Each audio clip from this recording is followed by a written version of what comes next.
ही साथी उत्तर प्रदेश के प्रधानी के चुनाव में कैसे ले अपना मनपसंद चुनाव चिन्ह आज मैं आपको इस वीडियो में बारीकी से बताने वाला हूं। अगर आप भी यूपी में पंचायत का चुनाव लड़ने जा रहे हो या लड़ने की तैयारी कर रहे हो तो आपको ये वीडियो जरूर अंत तक देखना चाहिए और यहां पर आपको समझना चाहिए कि आप मनपसंद अपना चुनाव चिन्ह कैसे हासिल कर सकते हो और क्या क्या प्रक्रिया होती है। अब यहां पर आप पढ़ सकते हो यूपी के प्रधानी के चुनाव में कैसे लें अपना मनपसंद चुनाव चिन्ह, पंचायत के चुनाव में प्रधानी लड़ने वाले जरूर देखें।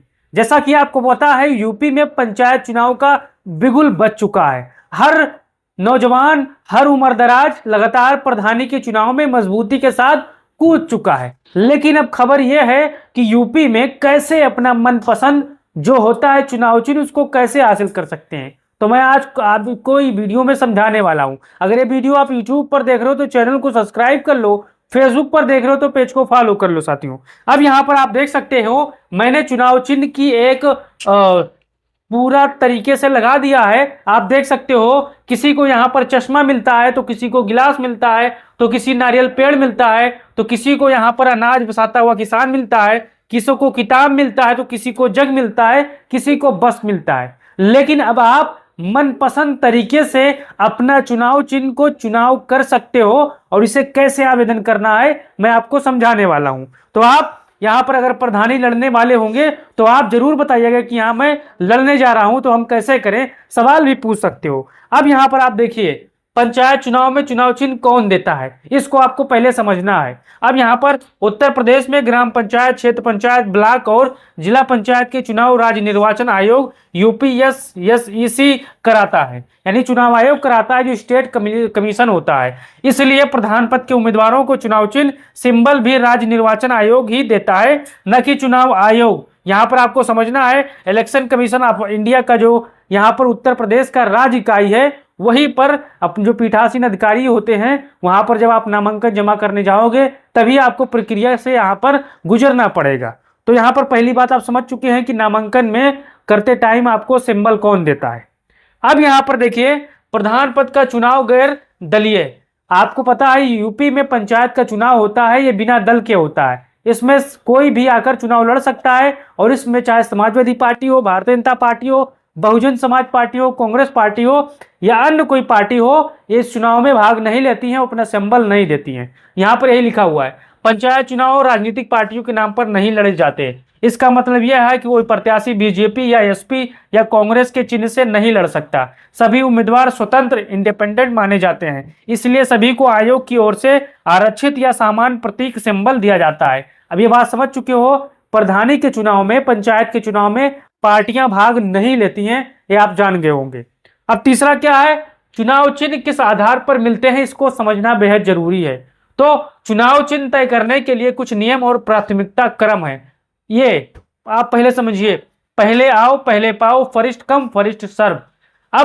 अब जब आप नामांकन पत्र भरते हैं उसी समय आप लीन पसंदीदा चुनाव के नाम पर लिख सकते हैं। यहां पर आपको समझना है, फिर से मैं आपको बता रहा हूं, जब आप नामांकन पत्र भरते हैं उसी समय आप 3 पसंदीदा चुनाव चिन्ह के नाम लिख सकते हैं। जो प्रत्याशी पहले अपना नामांकन दाखिल करता है उसे उसकी पसंद का चुनाव चिन्ह पहले मिल सकता है। अगर वह वो चिन्ह पहले किसी को नहीं दिया गया तो अब इसे अंदाजा लगा सकते हैं। मान के चलिए आप प्रधान पद के प्रत्याशी हो और अपने ब्लॉक में आप पर्चा भरने गए तो आपको यहाँ पर एक कॉलम वहां पर होता है जब बताना पड़ेगा कि हमें यहाँ पर ये जो 3 चिन्ह होते हैं पसंदीदा चिन्ह उसको मिल सकते हैं। लेकिन इसमें एक शर्त है। शर्त क्या है, यहाँ पर वो चिन्ह किसी और को अलॉट नहीं हुआ हो तो आपको वहां पर 3 चिन्ह दिए जाएंगे, उसमें आपको पसंद करना है। तो हमारी बात आप समझ गए। अब यहाँ आप हमारी बात ये समझ चुके हो कि चुनाव चिन्ह किस आधार पर मिलते हैं, मैं आपको समझा चुका हूं। अब आगे चलते हैं, मैं समझाने की और कोशिश करूंगा। बी, आयोग की सूचीबद्ध प्रतीक सूची। राज्य निर्वाचन आयोग हर चुनाव से पहले एक प्रतीक सूची सिंबल लिस्ट जारी करता है। इसमें लगभग 40 से 60 सामान्य चुनाव चिन्ह होते हैं, जैसे कंघी, बाल्टी, बर्तन, किताब, कुर्सी, लोटा, हाथ की हथेली, साइकिल, लेकिन सिर्फ सामान्य रूप में, न कि पार्टी के वाले अर्थ में साथियों। यहाँ पर साइकिल आप यहाँ पर नहीं होगा, लेकिन मैंने एग्जाम्पल के तौर पर मैं आपको बताने की कोशिश कर रहा हूँ। अब यहाँ पर आगे आपको बढ़ना है। सी, एक ही ग्राम पंचायत में एक ही चिन्ह मिलता है। अब अगर आपका ग्राम पंचायत कोई एक गांव है तो उसमें एक ही बाल्टी, एक ही कंघी या एक ही चुनाव चिन्ह एक ही प्रत्याशी को अलॉट होगा, सिर्फ प्रधान पद के उम्मीदवार को। साथियों, इस चीज को आपको समझना है। अब यहां पर एक ग्राम पंचायत में किसी पद के लिए एक ही चुनाव चिन्ह एक ही प्रत्याशी को मिलता है, यानी अगर कंघी चिन्ह प्रधान पद के एक ही उम्मीदवार को मिल गया है तो उसी ग्राम पंचायत में दूसरे को कंघी नहीं मिलेगा, उसी गांव में कंघी नहीं मिलेगा। इस चीज को आपको देखना है। अब यहां पर चलते हैं, प्रक्रिया कैसे होती है स्टेप बाय स्टेप। अब कैसे आप यहां पर समझ सकते हो, यहां पूरी प्रक्रिया दी गई है। मैंने आपको यहां पर आप देखिए, पहला, उम्मीदवार नामांकन भरते समय 3 चिन्हों की प्राथमिकता देते हैं। दूसरा, नामांकन की जांच के बाद अगर वैध पाया गया है तो आयोग चिन्ह आवंटित करता है। तीसरा, अगर एक ही चिन्ह के लिए 2 लोगों ने आवेदन किया है तो पहले आवेदन वालों को प्राथमिकता दी जाएगी।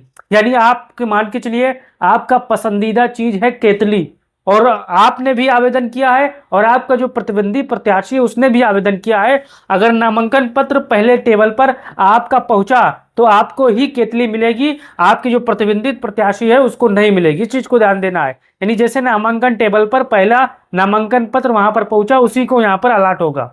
अब सभी उम्मीदवारों की अंतिम सूची के साथ उनके चुनाव चिन्ह प्रकाशित किए जाते हैं। जैसे मान के चलिए आप नामांकन पत्र भरे, तैसे ही आपको वहां पर बुलाकर नामांकन की जो चुनाव चिन्ह होता है उसको वहां पर आपको दे दी जाती है। पांचवा, वही चिन्ह मतपत्र बैलेट पेपर पर उम्मीदवार के नाम के साथ छपा होता है। इस चीज को आपको समझ गए होंगे क्योंकि आप लोग चुनाव लड़ चुके हैं। अब यहाँ पर आगे देखना है, ध्यान रखना योग्य बातें। पार्टी के चिन्ह जैसे कमल, पंजा, साइकिल, हाथी पंचायत चुनाव में नहीं दिए जाते। हर ग्राम पंचायत में चुनाव चिन्ह की पुनरावृत्ति रिपीट नहीं होती। चिन्ह पहचान का साधन होता है ताकि मतदाता को नाम से याद ना रहे तो प्रतीक पहचान ले।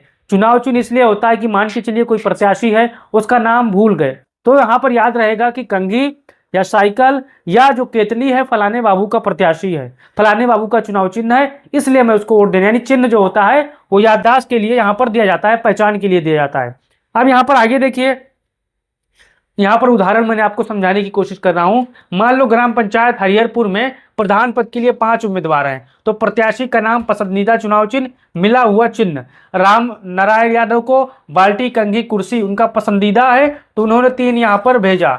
अब सुनीता देवी का यहाँ पर पसंदीदा बाल्टी, किताब, चाबी है। फिर श्यामलाल का यहाँ पर लोटा, बर्तन, गिलास है। रीना सिंह का पसंदीदा है कंघी, झाड़ू, टोपी है। जगदीश का पसंदीदा है कुर्सी, गिलास है, घंटी है। तो यहाँ पर चुनाव आयोग क्या करता है, यहाँ पर पहले पूरा यहाँ पर देखता है कि किसको हमें कौन सी चीज अलॉट करना है कि एक ही ग्राम सभा में एक जो सिंबल होता है 2 बार किसी को न मिल जाए। तो यहाँ पर अब प्रत्याशी का नाम चुनाव आयोग यहाँ पर देखेगा, जो उत्तर प्रदेश का होता है, जो यहाँ पर आप देखो उसको देखेगा। फिर यहाँ पर नारायण यादव को, यहाँ पर यादव जी को बाल्टी, कंघी, कुर्सी में से बाल्टी दे देगा। फिर सुनीता देवी को बाल्टी, किताब, चाबी से किताब दे देगा। श्यामलाल को लोटा, बर्तन, गिलास से लोटा दे देगा। रीना सिंह को कंघी, झाड़ू, टोपी से कंघी दे देगा। और जगदीश को कुर्सी, गिलास, घंटी से कुर्सी दे देगा। तो यहाँ पर आप अंदाजा लगा सकते हो सभी प्रत्याशियों को अपना मन पसंदीदा चुनाव चिन्ह मिल गया। अब एक प्रत्याशी का जो चुनाव का तरीका होता है वो 3 यहाँ पर सिंबल के लिए आवेदन कर सकता है। अब सिंबल किस लिए आवेदन कर सकता है, क्योंकि वो सिंबल को कोई दूसरा आवेदन ना किया हो, ना पाया हो, इसलिए उसको यहाँ पर मिल जाता है। तो आप हमारी बात समझ चुके होंगे।